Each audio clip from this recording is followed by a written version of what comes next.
Matter के दो तरह के क्लासिफिकेशन हो सकते हैं, एक फिजिकल एक केमिकल। फिजिकल क्लासिफिकेशन में सॉलिड, लिक्विड, गैस, प्लाज्मा और बीईसी ये था। सॉलिड वो होता है जिसका आकार यानी कि उसकी शेप और उसका आयतन यानी कि उसका वॉल्यूम दोनों फिक्स होता है। और लिक्विड वो होता है जिसका शेप तो फिक्स नहीं होता लेकिन उसका वॉल्यूम फिक्स होता है, वो लिक्विड होता है। और गैस वो होता है जिसका ना ही शेप ना ही वॉल्यूम दोनों फिक्स नहीं होते हैं, ठीक है ना। उसके बाद में प्लाज्मा वो है ना जो ना सॉलिड है ना लिक्विड है ना गैस है, तीनों में कंसिडर नहीं करा जा सकता, उसे प्लाज्मा बोलते हैं। एग्जाम्पल फ्लेम और बैलून है। और एक चीज और कंसिडर की गई है बीईसी, बोस-आइंस्टीन कंडेंसेट, यानी कि एक ऐसी चीज जब किसी गैस पार्टिकल्स पे कोई चार्ज आ जाता है तब उसे हम बीईसी के अंतर्गत रख देते हैं। फिर उसके बाद में आता है केमिकल क्लासिफिकेशन। तो जो द्रव्य है पूरी दुनिया में आप अपने आसपास जो देखते हैं वो द्रव्य है यानी कि मैटर है, ठीक है। और मैटर का जो केमिकल क्लासिफिकेशन है, रासायनिक वर्गीकरण जिसे बोलते हैं,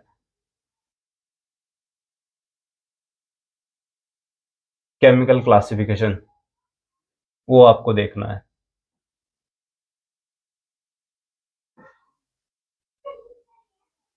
देखिए इसका केमिकल क्लासिफिकेशन मैटर का, तो मैटर दो प्रकार का होता है अगर इसको देखें केमिकली। तो या तो आप मैटर को बोल देंगे कि वो मिक्सचर है, या तो क्या है वो मिक्सचर। मिक्सचर को हिंदी में क्या बोलते हैं? मिश्रण बोलते हैं, ठीक है। या वो शुद्ध पदार्थ है। दूसरा क्या है वो शुद्ध पदार्थ, इंग्लिश में बोल देंगे प्योर सब्सटेंस, शुद्ध पदार्थ, ठीक है। दो चीजें हो गई। अब मिश्रण जो है ये भी दो प्रकार का होता है। मिश्रण भी कितने प्रकार का होता है? दो प्रकार का होता है। नंबर एक मिश्रण होता है उसे बोलते हैं समांगी। नंबर एक को क्या बोलते हैं? समांगी।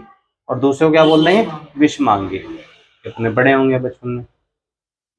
इसे बोलते हैं होमोजीनस और इसको बोलते हैं हेट्रोजीनस, ठीक है। मिक्सचर भी पता चल गया। अब जो ये शुद्ध पदार्थ है ये भी दो प्रकार का होता है। शुद्ध पदार्थ भी कितने प्रकार का होता है? दो प्रकार का होता है। एक तत्व होता है जिसे आप इंग्लिश में क्या बोलते हैं? तत्व को एलिमेंट बोलते हैं। और एक यौगिक होता है जिसे इंग्लिश में क्या बोलते हैं? कंपाउंड बोलते हैं, ठीक है ना। तत्व हो गया और कंपाउंड यानी कि यौगिक हो गया। अब हम इनकी बात करेंगे कि मिक्सचर क्या होता है, होमोजीनस हेट्रोजीनस क्या है, और पदार्थ क्या होता है। पदार्थ में डायरेक्टली बात करेंगे एलिमेंट्स क्या है और कंपाउंड क्या है, एलिमेंट कैसे बनते हैं और कंपाउंड कैसे बनते हैं। फिर समांगी मिश्रण क्या है और विषमांगी मिश्रण क्या है, ठीक है। ठीक है, हमारा ये वाला समांगी होमोजेनस मिक्सचर। होमोजेनस मिक्सचर क्या होता है बेसिकली यही समझ लो। इसमें जो है ना प्रकृति जो है ना समान होती है। प्रकृति क्या होगी इसमें? समान होगी, एक जैसी प्रकृति होगी इसमें। दो चीजों के मिलने से विलयन बनता है मिक्सचर। एक तो सोल्यूट होगा और एक इसमें क्या होगा? सॉल्वेंट। ऐसे तो होता है सोल्यूट प्लस सॉल्वेंट। सोल्यूट जो होता है वो कम मात्रा में होगा और सॉल्वेंट जो है वो कैसी मात्रा में होगा? अधिक मात्रा में होगा। ऐसे हम पहचान करते हैं। जैसे चीनी पानी का घोल, चीनी कम है पानी ज्यादा है, ठीक है, तो वो मिश्रण बन जाता है एक तरह का। तो जो चीनी पानी का घोल है वहां पर प्रकृति समान हो गई। चीनी और पानी का जो घोल बनेगा, वाटर प्लस शुगर का जो घोल बनेगा, वो मिश्रण होगा ना, वो समांगी मिश्रण होगा। समांगी वहां वो मिश्रण होता है जिसमें सोल्यूट सॉल्वेंट में पूरी तरीके से घुल जाए, पूरी तरीके से डिजोल्व हो जाए। सोल्यूट सॉल्वेंट के अंदर पूरी तरीके से क्या हो जाए? घुल जाए। जैसे कि पानी में चीनी पूरी तरीके से घुल जाती है, पानी में नमक पूरी तरीके से घुल जाता है, तो वो मिश्रण क्या कहलाएगा? समांगी कहलाएगा। दूसरी ओर विषमांगी मिश्रण में क्या होगा? सोल्यूट सॉल्वेंट में पूरी तरीके से नहीं घुलेगा, सोल्यूट का अंश बचेगा। जैसे कि एग्जाम्पल के तौर पर मैं आपको बताऊं, वाटर में, हाँ मिट्टी ले लो, वाटर प्लस सोयल या water plus sand, water plus sand, sand समझ गए? रेत। तो रेत आपको अलग ही दिखाई देगा, पानी में भी घुलने का नहीं पूरी तरीके से, रेत का अस्तित्व समाप्त नहीं होगा। जब वो नहीं घुलने का पूरी तरीके से तो उस तरह के मिश्रण को क्या कहेंगे हम? विषमांगी मिश्रण कहेंगे। है तो मिश्रण ही वो भी, तो उसे हेट्रोजीनस मिक्सचर कहेंगे। तो ये बात समझ में आ रही है हम हेट्रोजीनस के बारे। फिर एलिमेंट क्या होता है? एलिमेंट बनता है समान प्रकार के परमाणु से। कोई एक एलिमेंट जो बनता है वो कैसे बनता है? समान प्रकार के परमाणु के मिलने से। तो समान प्रकार के परमाणु यानी कि एटम जो हो गए उनके मिलने से बनता है। एटम के समान प्रकार के एटम के मिलने से बनता है, मिलने से बनता है एलिमेंट। टोटल एलिमेंट कितने हैं वैसे अभी तक? 118 है, आपको पता होगा, ठीक है ना। तो समान प्रकार के एटम, बहुत सारे एटम, सपोज दैट एक ये एलिमेंट है, ठीक है ना, सिल्वर का एलिमेंट है, तो उसमें सारे जो परमाणु होंगे ना वो सारे सिल्वर के ही मिलेंगे। कोई ऐसा नहीं मिलना है कि एक आधा गोल्ड का मिल जाए, सारे परमाणु किसके मिलेंगे? एजी सारे सिल्वर के परमाणु मिलेंगे। और इसकी खास बात क्या होगी कि जितने भी ये परमाणु होंगे ना, एटम्स होंगे, ये शेप में, इसमें शेप में समान, यानी कि आकार में एक जैसे, साथ साथ में इनकी फिजिकल प्रॉपर्टी, कैसे प्रॉपर्टी? फिजिकल प्रॉपर्टी यानी कि भौतिक गुण। फिजिकल प्रॉपर्टी को हिंदी में क्या कहते हैं? भौतिक गुण। वो भी क्या मिलेंगे इनके? समान। साथ साथ में इनके फिजिकल की जगह अगर हम कौन सी प्रॉपर्टी भी देखें, केमिकल प्रॉपर्टी भी देखें, हिंदी में क्या बोलते हैं, रासायनिक गुण भी देखें, वो भी क्या मिलेंगे? समान। ये खास बात होगी। तो समान प्रकार के परमाणु जिनका आकार भी एक जैसा, भौतिक गुण भी एक जैसे, रासायनिक गुण भी एक जैसे के मिलने से क्या बनता है? एक तत्व बनता है, एलिमेंट बनता है। तो ये सारे, इतने सारे परमाणु के मिलने से यहाँ पर अब ये जो तत्व बना इसका क्या नाम हो जाएगा? एजी, यानी कि सिल्वर। तो यहाँ पर ये सिल्वर बन गया। तो यानी कि आपको समझ में आ गया कि तत्व कैसे बनता है। फिर बात आती है कि कंपाउंड कैसे बनता है। कंपाउंड बनता है दो या दो से ज्यादा तत्वों के मिलने से क्या बनता है? कंपाउंड बनता है। दो या दो से ज्यादा तत्वों के एक सही अनुपात में मिलने पर, कैसे अनुपात में? सही अनुपात में मिलने से जो है क्या बनता है? यौगिक बनता है। जैसे मान लो यहाँ पर आपके सामने दो तत्व मिल गए, H मिल गया है, Cl मिल गया है, ठीक है ना। H मिल गया और क्या मिल गया? Cl। सही अनुपात में अगर ये मिल जाए तो एक HCl बना देंगे। क्या बना देंगे? HCl बना देंगे। तो जो HCl यहाँ पर है वो क्या होगा? कंपाउंड होगा, ठीक है ना। हालांकि अणु के रूप में होना चाहिए, H2Cl2 होना चाहिए, तब जाके क्या बनेगा? 2HCl बनेगा। ये ठीक तरीका है। तो यानी कि दो या दो से ज्यादा किसके मिलने से भाई? हाँ, दो से ज्यादा तत्वों के मिलने से क्या बनता है? कंपाउंड का निर्माण होता है। इतनी बात समझ में आ गई हमें। तो हमें कंपाउंड भी पता चल गया, हमें एलिमेंट भी पता चल गया। फिर कंपाउंड कितने प्रकार के होते हैं, आगे चल के तत्व कितने प्रकार के होते हैं, ये हमें बात करनी है, ठीक है ना। तत्व के प्रकार की बात करनी है और कंपाउंड के प्रकार की बात करनी है। तो देखो जो द्रव्य है ना यहाँ पे आपका मैटर है, इसके भौतिक और रासायनिक गुण और देख लीजिएगा। फिजिकल प्रॉपर्टी, भौतिक गुण को क्या बोलते हैं? भौतिक गुण, यानी कि फिजिकल प्रॉपर्टी।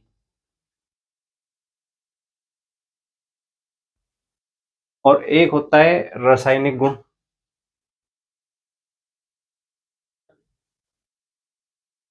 Chemical property. भौतिक गुण में कौन कौन सी होती है, ठीक है ना। द्रव्य की जो प्रॉपर्टी है ना, अगर आपको लिखनी होती है, जब किसी यौगिक के बारे में कहा जाता है कि उसके भौतिक गुण लिखिए, तो आप क्या क्या चीजें लिखते हैं, ठीक है ना, वो बताना है। तो इसकी कौन कौन सी प्रॉपर्टी हो सकती है, जैसे कि पहली हो सकती है, आपकी पहली प्रॉपर्टी हो सकती है उसका कलर, कि वो पदार्थ कैसे रंग का है, ठीक है ना। कोई पदार्थ कैसे रंग का है, एक तो ये हो सकती है। दूसरा हो सकता है उसका गंध, स्मेल कैसा है, सूंघने पर कैसी स्मेल आती है। ये सारे भौतिक है, बाहर से दिखाई दे रहे हैं, ठीक है ना, जो बाहर से दिखाई दे जाते हैं, बाहर से समझ आ जाते हैं। तीसरा उसका गलनांक, गलनांक को क्या बोलते हैं?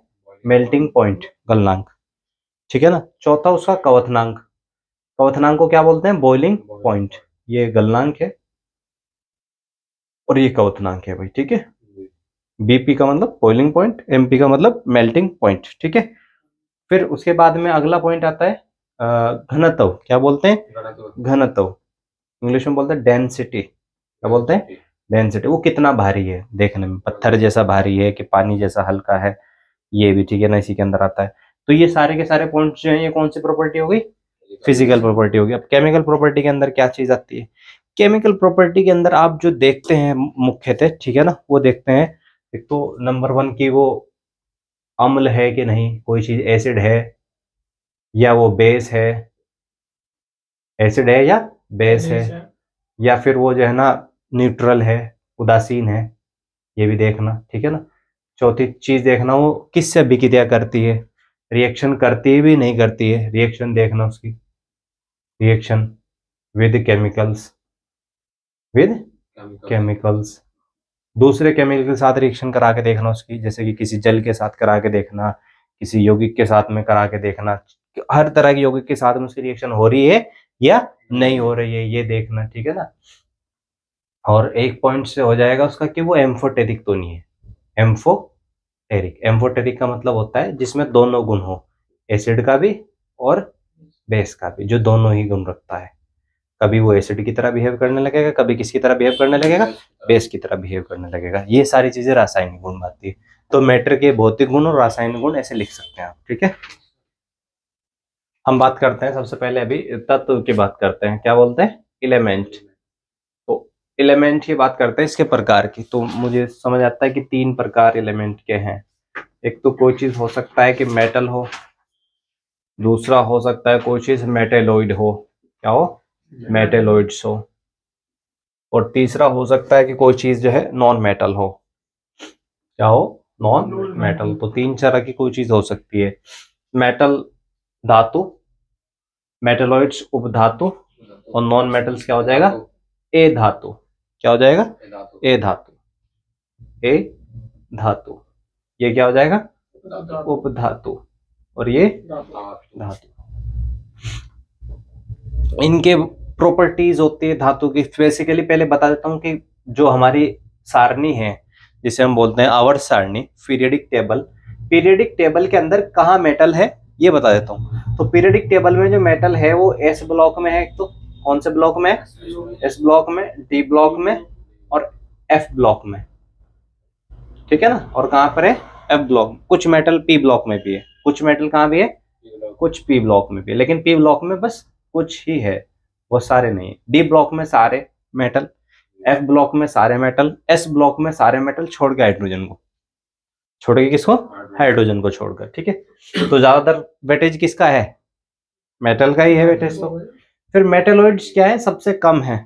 ये खास तौर से पी ब्लॉक में ज्यादा दिखाई देते हैं। कौन से ब्लॉक में ज्यादा दिखाई देते हैं, पी ब्लॉक, मतलब जितने भी हैं पी ब्लॉक में ज्यादा दिखाई देते हैं। एग्जाम्पल ही लिख लेते हैं डायरेक्टली, जैसे कि सिलिकॉन है, जर्मेनियम है, ठीक है ना। कौन कौन से, सिलिकॉन है, जर्मेनियम है, ये मेटेलॉइड्स है।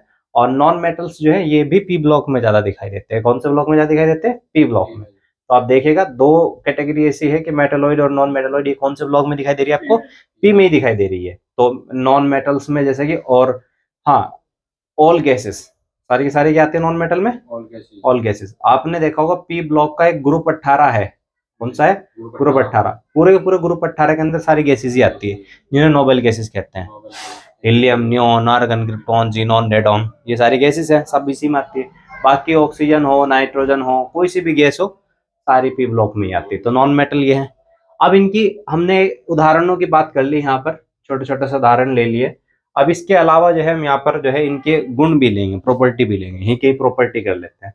तो जैसे इसकी अगर मैं प्रॉपर्टी देखूं मेटल की, तो मेटल की कोई एक प्रॉपर्टी बताइए। मेटल क्या है, सबसे पहले मेटल्स जो होंगे हाई मेल्टिंग पॉइंट होगा इनका, यानी कि उच्च तापमान पर ये गलेंगे। हाई मेल्टिंग पॉइंट, जब हाई मेल्टिंग पॉइंट होगा तो बॉइलिंग पॉइंट भी कैसा होगा इनका, हाई होगा। हाई तापमान पर ही क्या होंगे, उबलेंगे भी, ज्यादा तापमान पर ही उबलेंगे भी। सी, ये भारी होंगे या हल्के होंगे, मेटल भारी होते हैं हल्के होते हैं, भारी होते हैं। तो घनत्व ज्यादा होना चाहिए इनका, कम होना चाहिए, ज्यादा होना चाहिए। तो हाई डेंसिटी हो जाएगी, क्या हो जाएगी, हाई डेंसिटी। हाई डेंसिटी का हिंदी में मतलब क्या हो गया, उच्च घनत्व। तो घनत्व ज्यादा हो गया इनका, ठीक है। और फिर उसके बाद में अब मुझे बताइए, ये मेलेबल होते हैं ना, मतलब पिघल तो जाते हैं ना। हाँ, फिर इसे कन्वर्ट किया जा सकता है कि रूप दिए जा सकते हैं, आकार दिए जा सकते हैं। मेटल की चीजों को आकार दिया जाता है ना। पहले जैसे कि मेटल होता था उसका तलवार बना दी जाती थी मेलेबल करके, ठीक है ना, आकार में डाल लिया जाता है। आजकल प्लेटें बना ली जाती है, कुछ ना कुछ इस तरह के फॉर्मेट किए जाते हैं, ठीक है ना। मेलेबल होते हैं, सोनोरस भी होते हैं, आवाज भी आती है इन पर जब ये गिरते हैं, ठीक है ना। जब गिरते हैं खास तरह की आवाज आती है कि नहीं आती है। मेटल नीचे गिरा तो ये खास तरह की आवाज पैदा करता है, सोनोरस बोलते हैं उसको, सोनोरस, जो खास तरह की एक आवाज पैदा होती है, ठीक है ना। और ये डक्टाइल होते हैं, सबसे खास गुण यही है इनका। ये आपने आज तक शायद नहीं सुना होगा, डक्टाइल होते हैं। डक्टाइल का मतलब है इन्हें एक बहुत लंबे तार में कन्वर्ट करा जा सकता है खींच के। जैसे कि पूरी दुनिया में जो सबसे ज्यादा डक्टाइल मेटल है ना, वो होता है गोल्ड, जो सबसे ज्यादा है गोल्ड, सोना। ये कहते हैं कि सोने के 1 ग्राम को